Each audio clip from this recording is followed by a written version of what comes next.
Hey, I just wanted to remind you all of the resources that are available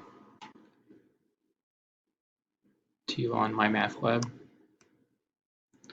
So when you log in and go into our course, if you go to Multimedia Library,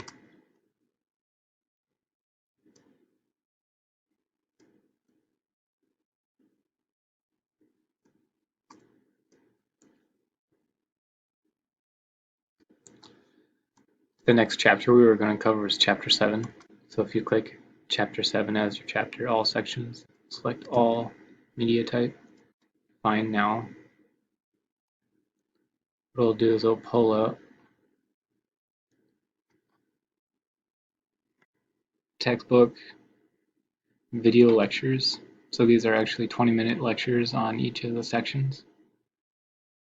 These are the PowerPoints for each of the sections. And then these are actual practice problem videos. So I just want to let you all know that this is available to you for every chapter. This is the way that we're going to be learning the material from here on out. Let me know if you have any questions.